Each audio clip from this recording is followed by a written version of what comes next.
Previously on Multiverse Tales, I teased the fact that a bunch of our characters had gone off on a dragon hunt. So, for the last month, a bunch of my subscribers have been sending in their own original, vicious fantasy creature designs to potentially fit into today's story, Jake and the Dragon Hunt. I have taken 5 of my favorites, we'll be redrawing them in today's episode as I tell the tale, with these creatures all mixed in, and I'll be showing off the other stuff that was submitted as well. This is kind of a bog standard intro for me, but I mean the most important thing is the art and story anyway, so let's get into that, shall we? Let's go! Hit like, if you want, subscribe, if you feel like, but either way, enjoy the show.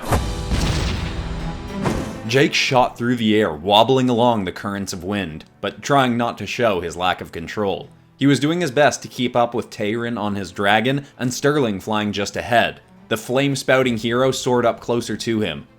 You're crushing it, Jake. Your flying is really coming along. You comfortable getting closer to the herd? We really gotta start turning them. I don't think Heath is gonna get here in time. Tyron suddenly turned to them both. Is that not too dangerous for him, Sterling? We don't want Jake injured, especially before the hunt. Violet and I can do this ourselves. Jake sneered at Tyron. I can do it, I got this. Jake immediately turned downward and soared closer to the thundering stampede below. A herd of crimson-horned creatures were stomping through a glade, getting ever closer to a bountiful farm crop in the distance. Jake approached the ground on the herd's left and realized he was flying too fast. He was going to hit the dirt. Suddenly, Sterling shot down in front of him and got his hands under Jake's stomach to push him back up. Hey, I had that, Sterling, Jake said, with his heart racing, knowing he certainly hadn't had that. Sterling leapt off the ground and was flying next to him again. I'm sure you did, kid. I was just being extra careful. They both flew farther ahead until they were right near the front of the pack. They both started flying closer and closer to the herd leaders. They slowly started to curve away, turning the stampede ever so slightly, but it wasn't fast enough. Sterling tried pushing in more until one of the creatures thrust its horn to the side and nearly knocked him from the air. Yikes, Sterling said, regaining his flight. Alright, Jake, I might have to go ahead and set a fire in front of them. Hang back. But Jake didn't want to. He hated being sidelined, and he knew the group had wanted to avoid doing any damage to the fields. Jake also really wanted to look good on this mission. He knew who was on her way. As Sterling shot on ahead, Jake yelled, You hang back. I got this. Before Sterling could interject, Jake flew up over the herd to the very front of the pack, the Thunderhorn in charge. He carefuled his flight over it as much as he could, then dropped right onto the creature's back, grabbing its horns as tightly as he could. It bucked its head wildly, but Jake managed to keep grip. He suddenly wrenched his arms to the right as hard as he could. The creature bellowed as its whole body turned. Quickly, the entire pack followed, and they all took a sharp turn to the right. Jake leveled out his arms as the creature stampeded away from the farmlands. Sterling corrected course and caught back up with Jake, flying just above him. I guess I shouldn't encourage you to be reckless, but that was pretty awesome. He looked up and called to Tyron. Any word from the muscle? Tyron tapped a device in his ear. Heath, Vasilia, the herd has turned away from the farms, but the Thunderhorns are still in civilian-heavy territory. How close are you to completing the gauntlets? A deep voice bellowed through the earpiece. Get us a portal, Beast Chronicler. We're ready and coming in hot. Tyron and Violet flew way ahead of the pack as Tyron tapped and spun the glowing runes on his forearm. Sterling called to Jake. Alright, cavalry's coming in, kid. We better get out of the way. Jake wanted to hold tight until the others came through. He really wanted Vasilia to see that he was the one who'd turned the herd. Still, he didn't want to feel the full force of a hurricane hammer or whatever else Heath was about to send at these Thunderhorns. Jake thrust himself up off the creature and twirled through the air. He and Sterling flew up and as fast as they could to get ahead of the pack, past where Tyron had just opened a portal ahead. Through it stepped a blue-clad mountain of a man that was Heath Hurricane Reynolds, wearing a massive set of armored gauntlets. As a figure stepped through the portal next to him, Jake tried to fly straighter and puff out his chest. But Vasilia was more focused on what Heath was up to. Alright, let's see how sturdy you made these things, gorgeous. What? Vasilia chuckled. You doubt my work can handle your immense might? He smirked. Of course not. Just don't know my own strength sometimes. Wind suddenly swirled up around Heath and Vasilia as the stampede got closer and closer to them. Heath took 2 steps forward, swung his hands back, then cried out, Concussion Thunderclap! He slammed the gauntlets together and a sparking blue shockwave exploded forwards. The dozen creatures at the head of the pack were hurled right off their feet and slammed into the ones behind them. The whole pack had dropped and rolled to a halt, all of them completely unconscious. Haha, it worked like a charm! As to be expected from a Kuznets original, Heath said, turning to Vasilia, who stood proudly next to him. Well, you likely could have done that without me, but I suppose my concussive magic may have helped. Is that modesty? It doesn't sound right coming from you. Jake, Sterling, and Tayrin all landed down near them as Heath and Vasilia exchanged a kiss. Jake withheld a sneer. He knew deep down that Vasilia was way too old for him. Jake was barely 13, while Heath was in his late 20s, and Vasilia was even older than that. Besides, Jake thought Heath was pretty cool too. He was just a bit jealous. Sterling suddenly dropped a hand onto Jake's shoulder. Well, as much as you two deserve a lot of the credit, you should have seen Jake out there. He landed down on the herd leader and turned the whole pack by himself. Jake could feel his face flushing, but ignored it and stood taller. Yeah, it was no big deal. Heath laughed. The kid in action! I wish I could have seen that, though I guess we might see more of it on the hunt.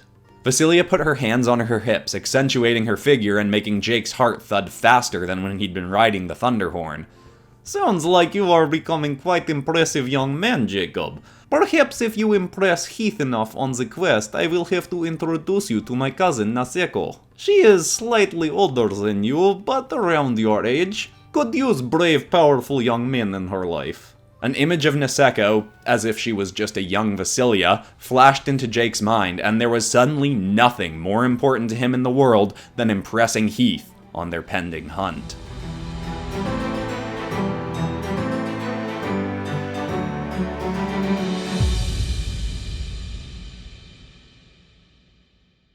As the image of a young Vasilia danced through Jake's mind, Tayrin asked, "Will you not be accompanying us on this quest, Vasilia? It's not like you to turn down a dragon hunt."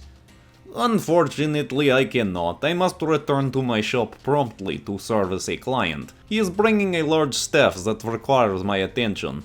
Sterling, Jake, and Heath all immaturely snickered quietly. Tayrin didn't seem to get it. "Alright, well, we'll be sure to bring you back any hides that we acquire." Her eyes suddenly lit up. The hide of a whiplash phantom? Tayrin, if you bring me this, I will owe you all whatever armor you desire. None of the Kuznets have ever made an armor from this creature, and I would very much like to be the first. Soon after, Vasilia left, and Tayrin spent 15 minutes making a portal to transport all of the Thunderhorns away. The whole time, Jake was mentally prepping, ready to do whatever it took to show off what kind of man he was, and making sure Heath would see it. Tayrin eventually made one more portal to the mountain range of their hunt. Sterling, Tayrin, Heath, and Jake all stepped through onto the side of a forested hill that led up to a tall mountain. Tayrin closed the portal, then said, "This was the location of the last sighting of the Whiplash Phantom, and presumably the dragon is somewhere between here and the top of this mountain. I could teleport us around, but it may be more efficient to traverse the territory on foot." "Not a problem, Chronicler. Besides, you gotta save some energy for that new power you told us you had. If you dropped your Blade Cascade for it, I bet it's pretty epic, right?" A sheepish grin crossed Tayrin's face. "It's an ability that certainly feels more me. Anyhow, we should start hiking, but reminder to be wary. These mountains are full of creatures that could pose a threat to us, other than the dragon." Heath's fist slammed into his palm as a wide grin spread across his face. "Personally, I think I could use a warm-up, so you bet I'll keep an eye out." As the hiking began, Jake did all he could to walk near Heath, and even mimic his stance. Heath stood tall and proud with his chest stuck out. Or at least it seemed that way. It could have just been that his chest was so massive that it stuck out like that naturally. Jake kept thinking about how he can make sure to impress Heath and show him that he was a real man. But he also thought it might be hard. Heath was so massive and muscular, and his powers made him that much more of a tank. When Jake thought of the word man, Heath was basically exactly what came to mind, and he didn't feel like he measured up. Jake looked at the group. He thought of Sterling as a sort of manly guy too. Heck, Sterling had saved Jake's life and proved he was a pretty awesome fighter himself, but he'd also gotten a bit annoying lately, as he'd made Jake do a few hours of reading and math and stuff every day, and kept telling him that he was trying to find a school to send him and Anna to part-time. Jake just wanted to be a superhero now. He didn't get why he needed to go to school for that. Jake then glanced back at Tayrin, who he liked but thought of as the least manly of the group, and that he spoke like a textbook. He suddenly noticed that Tayrin had a very cold expression on his face, and seemed intently focused. Tayrin said in a voice that didn't match his expression, "Gentlemen, I need us to all keep calmly walking forward as you listen to what I say next, and please do not react with any actions yet. Also, breathe slowly to try and keep your heart rates down." Jake was about to stop and look around, but Tayrin calmly put a hand on his back and pushed him along. "Please do not look where I'm mentioning, but we are being hunted by a creature in the trees about 20 paces back. I heard tales of a Darwinian mimic lurking in these woods, and I fear it may be stalking us now." Jake was trying to hear anything tracking behind them, but couldn't. How had Tayrin figured this out? They are not particularly large, but they are vicious and highly skilled hunters. I'd like to avoid using my new ability, as it would be better saved for our final target, and I can only use it once every 6 hours or so. I believe Jake and I should stay well back as you two handle this. Jake's head whipped around. "Why can't I help? I can fight too." Tayrin ensured they were all still walking along at the same pace, though some anxiety was coming through in his voice. "You are skilled, Jake, but we need to keep you safe for any healing we need as a result of this interaction. Now, if this plan sounds acceptable to you all, Sterling, since your biological metal can protect you from the creature's initial strike, we'll have you stop to pretend to tie your shoe.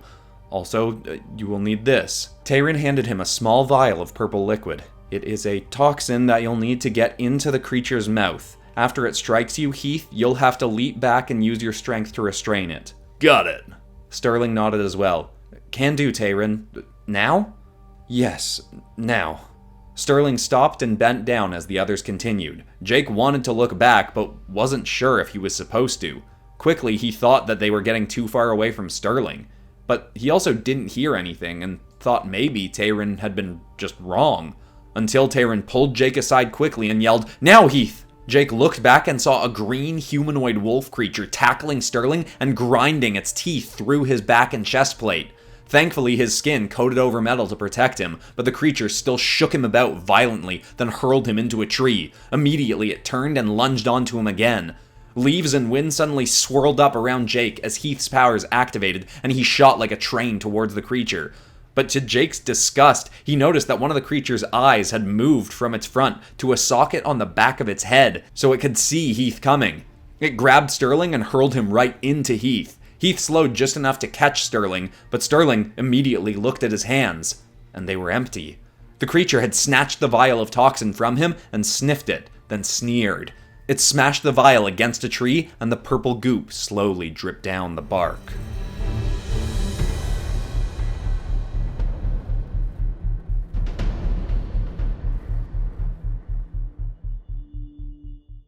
I guess we're doing this the old-fashioned way, Heath said, setting Sterling aside and stomping forward. Light suddenly cracked off of Heath's fist. Thunder crunch! He smashed his fist into the creature's chest and electricity exploded off him. The mimic crashed backwards, exploding straight through a tree. Heath laughed eagerly at his perfect strike, until he saw the creature scramble back to its feet instantly and vanish up into the trees again. Tayrin suddenly pulled Jake towards the other two, no longer with his earlier composure. "I'm making us a portal out of here. It will strike again soon, and only poison is known to hurt it. Even if we manage to puncture its skin with a weapon, it can move its internal organs around to avoid taking any lethal damage." Tayrin started tapping the runes on his forearm, but Sterling calmly put a hand on him. "It's okay, Tayrin. We can handle this. Heath, watch these two while I get a weapon ready for you." Sterling walked over to where the vial had been smashed. The metal from his shoulder suddenly traveled down across his arm into his palm and formed into a spear. He dipped it into the dripping liquid and spun it around, coating the spear tip in the toxin. Suddenly, with no sound, the creature sprung out of the tree above and tackled Sterling again, grinding its flat teeth into his arm. But this time, his metal defenses weren't fast enough. His skin tore and blood burst across the leaves. Instead of wrenching his arm away, Sterling dropped his spear and grabbed the creature with his other hand, letting metal seep out of his palm and harden to stick his hand to the mimic. It snarled furiously and tried to leap off, but couldn't get away from Sterling's metal grip. He was pulled to his feet by the beast, then he wrapped his legs around it as well. "Alright, it's your move, Hurricane," he said, clearly wincing as his other arm dangled with blood dripping down it. Heath ran over and snatched the spear. The creature lunged at him with its jaw wide, but Sterling whipped his injured arm up and stuck a metal fist into the creature's mouth. Heath darted to the side of the mimic and wind rocked up around him again. He crammed the spear right into the beast's side. Poison end first. It shrieked angrily and instantly ripped the weapon out. Jake was astounded by how calm Sterling sounded as he asked, "What now, Tayron? How long will it take?" Shocked himself, Tayron said, "You can let go, it's already working." Sterling released his metal and dropped back to the ground, grabbing his injured arm. The creature no longer seemed interested in the group, and was instead digging its claws into its own stomach. It started ripping into its own flesh as if trying to dig out the poison. Sterling and Heath looked away, while Tayron and Jake watched on in disgusted fascination. Within moments, the creature was in a lifeless husk on the ground, with the contents of its stomach scattered across the forest floor. It wasn't an elegant victory, but a victory all the same. They all agreed to camp out there for the time being. Jake immediately got to work healing Sterling, and was shocked to find out that Sterling had known his defenses were not likely to work immediately after making his spear. He basically knew he was going to take a hit, and had still made his move anyway. Jake started to wonder if Heath would have done the same thing. Maybe Sterling was even more manly in his own way. Even Tayron had impressed Jake too, though. How much he'd known about the creature and being so prepared with a way to take it out. Even now, he was skinning the creature to bring its hide back to Vasilia, acting as if it wasn't gross to be peeling the flesh off of something. Still, Jake was pretty sure to get his introduction to Vasilia's cousin, he should still be trying to emulate Heath. By the time Sterling's injury was healed enough, it was getting into the evening, so they started a fire and decided to spend the night there. Jake eagerly listened as the guys started talking about their love lives. Sterling nudged Tayron. "Hey, how are things going with you and Kayla? It's been a while since I've seen her around." Tayron smiled warmly. "We're doing quite well. It was admittedly concerning to me starting a relationship with her around the same time I became the overseer of this world. But what works quite well for us both is that we have our own abundant share of goals outside our relationship. We may not spend as much time together as many other couples do, but when we are together, we're fully there with one another, and fascinated by each other's adventures, and those are some of my absolute favorite moments." Sterling grinned widely and genuinely. "I'm so happy to hear that, man." It was a bit of a sappy response to Jake, but he was more eager to hear as Sterling turned to Heath next. "What about you, Hurricane? What's it like dating Russian Conan Barbie?" Heath laughed boisterously at the question. She's as much of a hurricane as I am, I'll tell you that. Maybe even more. Honestly, if I was any less confident, I'd probably be weirded out by how flirty she is with, everyone. But I also know her well enough to know that she'd throw herself off a cliff before cheating on me. She's too honorable for that. But what about you, Silver? Don't think we don't know about your, complicated crush. Jake's head whipped around. He had no idea who Sterling would be into in the group. He once thought Alexis, because they were so close, but turned out they saw each other more like siblings. He knew Sterling and Astra had some weird history, but turned out that wasn't it either. Sterling blushed. Is it that obvious? Anytime she walks into a room, your eyes are glued to her. Plus, Alexis may have let it slip out once while we were training together that you have a thing for girls that are likely to get you killed someday. Sterling shook his head, chuckling to himself. Yeah, I guess I can't really deny that one anymore. She almost killed me the day we met back in Vaxel's prison. Jake put the pieces together and laughed. You have a thing for unkillable Kate? Yeah, I know she's kind of abrasive, but she's just so brave and determined, and yeah, I guess I've got some weird fascination with girls that scare me a bit. Not to mention girls with really nice shoulders, kinda drive me wild, but mostly she just inspires me. But anyway, I'm not doing anything about it for a while. I've been helping her get over some of her issues from her time in Vaxel's, and that's more important. She trusts me, and I don't want to complicate that. Besides, it's not good to be trying to change someone while you're dating them, so it's on hold for now. Jake smirked. Alright, but what if she kills you before you get a chance to kiss her? Heath and Tayron both burst out laughing, and Jake couldn't help but be proud of the response. Sterling thought it was funny too. Yeah, alright, but What about you, kid? Are you and Anna gonna be a thing or what? Jake's whole face suddenly went beet red. No, she's just... Sterling laughed.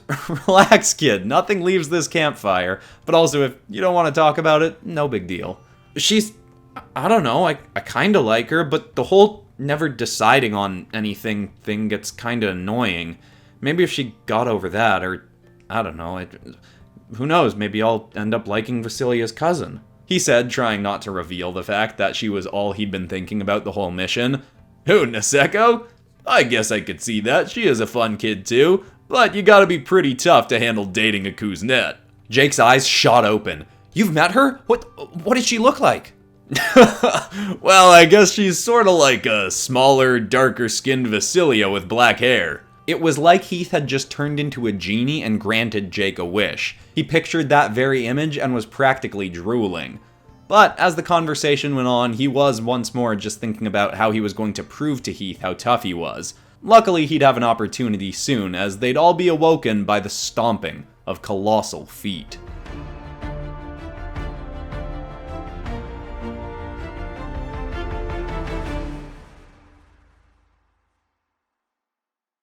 When the shaking of the earth woke Jake, he opened his eyes to see Tayrin already on his feet and Sterling shooting off the ground to get a bird's eye view.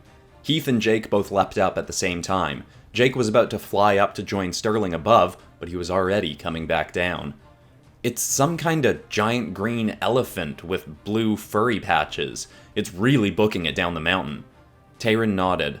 Likely a Canadian incognosaur. They're not easily frightened, so if it's moving that fast, something big must have startled it. Maybe our dragon? Tayrin nodded.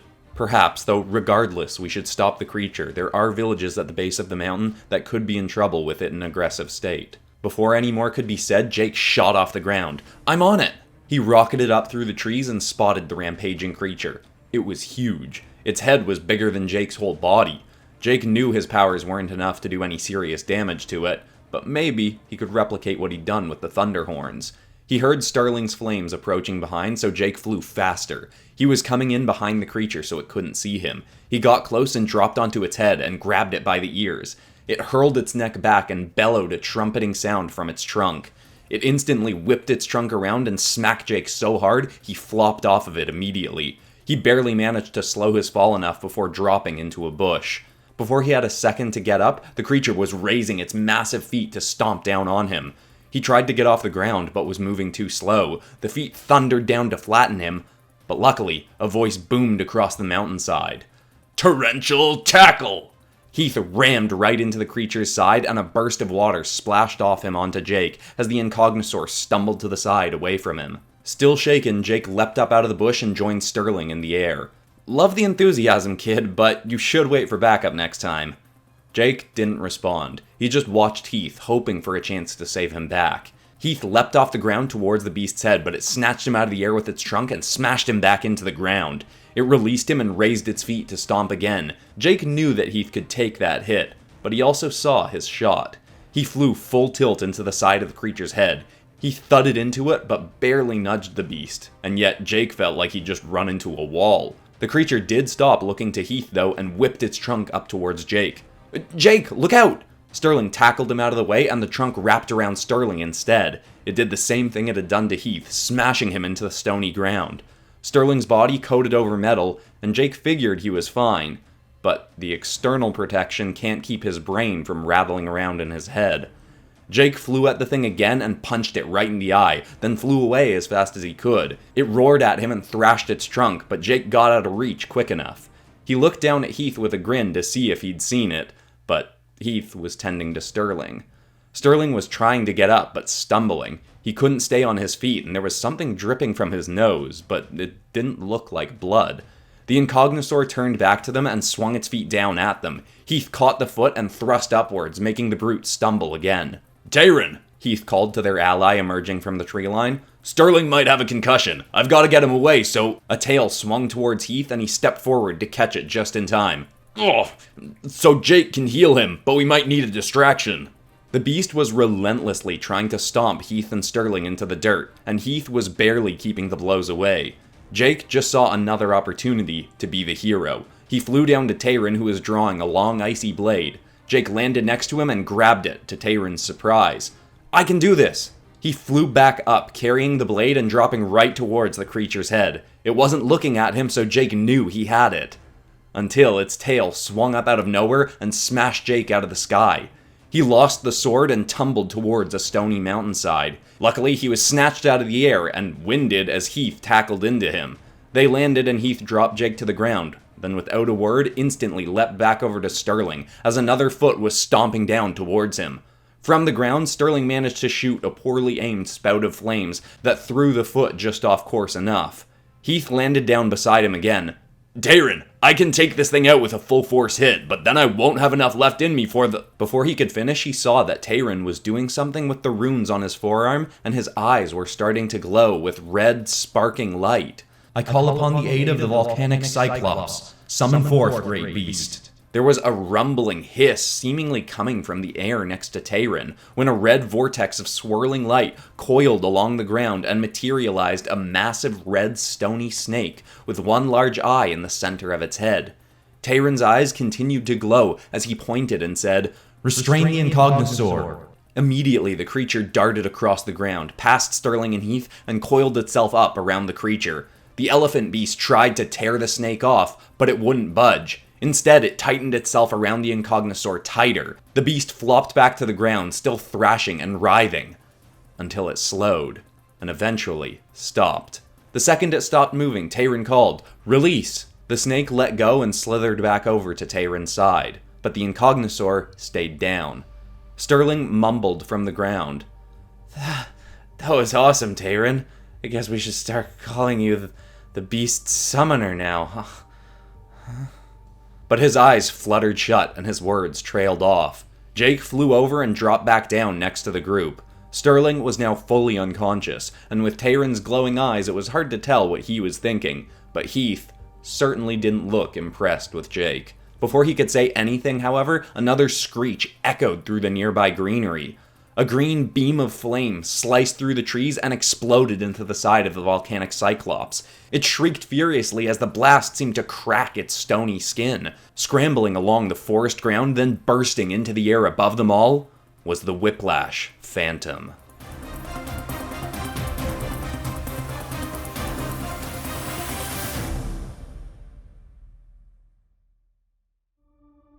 The four-winged drooling dragon flew down, grabbed the head of the snake, and started flying up into the air. The snake tried to whip its tail up, but couldn't hit the dragon.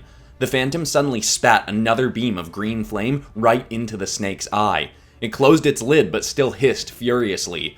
Jake heard Tayron wincing, and turned to see a burn mark appearing on Tayron's forehead. The snake was finally able to whip its tail high enough to smack the dragon off it, and it dropped back to the ground. The snake slithered farther from Jake and Heath, and the dragon followed, still clawing and spitting flames at it. Heath was finally able to carry Sterling off and lean him up against some rocks. "Kid, heal Sterling. If I need you to distract the dragon, I'll call you, but otherwise stay here." Jake knew he'd already messed up, but this could be his last chance. "I don't want to just sit on the sidelines or be a healer or be a distraction. I can fight. I can be a real man like you." Heath tilted his head in confusion. "Kid, what do you think it means to be a real man?" I don't know, like you, like big and strong and good at fighting."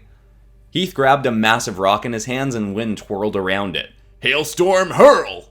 He whipped it at the dragon just as it was about to spit another beam of flame. The rock smashed against its skull and knocked the blast off course, giving the snake enough time to leap up and bite into the dragon's arm. Heath turned back to Jake. "Being a big, tanky guy like me is certainly one option, kid, but Tayron and Sterling are a lot smaller than me, probably can't fight stuff as big as me either, but Tayron is a lot smarter than me, and nobody is more chilled out under pressure than Sterling. Think those are manly traits?" I don't know, yeah, I guess. Heath glanced back to make sure the snake was still okay, then tried to stay calm as he knelt down and put a hand on Jake's shoulder. "Look, kid, there's no one way to be a real man. Nobody actually gets to decide what that means for you, except you. If you want to be a big, muscular fighter, then great, I can even help you with that. And if you go after it for a while and change your mind, and decide you want to, I don't know, be a piano player or something, that's fine too. But to me, the most important thing about being a real man is use whatever strengths you've got to help make other people's lives better or safer. Right now, that means staying out of the fight until you can get Sterling back in the game. Got it? You can't punch as hard as me, but I can't heal anyone like you. So, what do you say? He thought about it, and Jake did actually like healing people. He just hadn't thought of it as a very manly thing before. I can. I just wanted to do something tough enough on the hunt so you'd introduce me to Vasilia's cousin. Heath suddenly burst out laughing. Is that all you're after? Kid, no matter what you did on this mission, I was gonna introduce you to Niseko. Jake's eyes widened in surprise. Heath chuckled as he stood up and cracked his knuckles. Now you be a man and fix our friend's head. I'll be a man and go rip a dragon in half. One still sounded significantly more manly to Jake, but he got down to work using his powers to heal Sterling. Heath shot off the ground, quaking the earth as he leapt. Hurricane Hammer!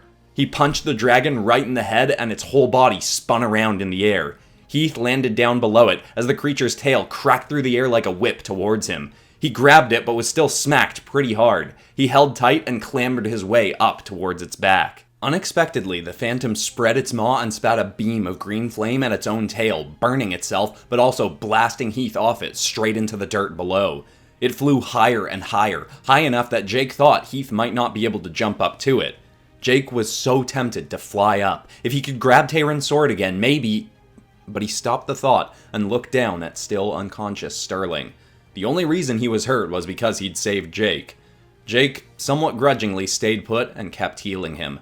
The dragon shot cannons of flame from above that carved through the stony earth. Heath dodged blasts and called to Tayron. Hey, Beast Summoner! How much of a drop can your snake take? Tayron grinned. More than you'd think. Heath leapt over to its head and grabbed it. So much wind swirled up around him that it was practically a tornado. Don't think I've really got a good name for this move, but... Jake called over. Eruption Tornado Toss! Heath smirked. Works for me, kid. Eruption Tornado Toss! He hurled the snake with all his strength and it rocketed straight into the air. The dragon tried to dodge aside, but it was too fast. The snake struck it and instantly coiled around it, wrapping two of its wings down. It shrieked and bit and tried to stay airborne, but couldn't. It started falling faster and faster towards the earth, headed right towards Jake and Sterling. Heath was dazed from his throw, but Jake grabbed Sterling by the arms and flew back as fast as he could, dragging him just out of the way as the snake and dragon cratered to the earth. The Whiplash Phantom's head smashed against the stony ground. It was instantly unconscious. Heath stumbled over, yawning widely. Oh, good thing that worked. I don't have much more in me. That was an intense throw. Tayron's snake bit into the Phantom's neck and snapped it with a loud crack just to make sure. Then Tayron said, I thank you for your aid and release you back to your home. Red, coiling light spun around the volcanic Cyclops again, and the creature vanished. Soon after, Sterling awoke and instantly sat upright. Oh, man, my head feels really good. He turned back to Jake with a grin. I'm assuming that was all you. Thanks, man. I really couldn't handle another concussion. Jake smiled, and despite not getting in the fight that he wanted, still felt good about what he'd provided, in the end. A few days later, Jake was with Sterling, Heath, and Tayron as they were delivering Vasilia the skinned hide of the Whiplash Phantom, and she'd said Niseko was there for a visit. Remember, kid, a real man is a good listener. Sterling patted Jake on the back and followed with, and a real man doesn't just care about looks. And a real man... Jake interrupted. I thought you said I get to choose what it means to be a real man for me. Heath smiled and slapped him on the back hard. He's ready. Tayron knocked on the door to Vasilia's shop and she quickly threw it open, eagerly. You have the Phantom's hide for me? Tayron directed her towards a wagon full, then asked, It's all there, but is Niseko here? Jake would like to meet her. But of course, she is right there, Vasilia said, pointing. Sterling and Heath both turned and jumped in surprise to see a girl in bug-like armor standing between them. Oh, still sneaking up on people, Niseko? Hello, Heath. Hello, Tayron. She looked at Sterling, then Jake. I don't know you people. Oh, Sterling, nice to meet you. Niseko, right? He held out his hand. She looked at it, then back at him without shaking. What is your favorite type of insect? Oh, I don't know. I mean, spiders are kinda cool, but Don't talk to me anymore. she looked at Jake next. What's your favorite insect? Jake did think she was incredibly good looking, but was also caught off by her personality. I'm Jake, and I don't know, I guess praying mantises are pretty cool. I read once that their arms are called abducting legs, and that sounded pretty sweet to me. Her eyes widened, and she grinned. She walked over and wrapped an arm around his shoulder, leading Jake away. That was the correct answer. Oh, good? Wait, there was a correct answer? But the most admirable thing about them is that the females bite the heads off of the males after mating. Heath snickered as the two kids walked away. Sounds more like someone you'd be into, Sterling. Yep, if I was 10 years younger, I'd be all over her. Good luck to you, Jake.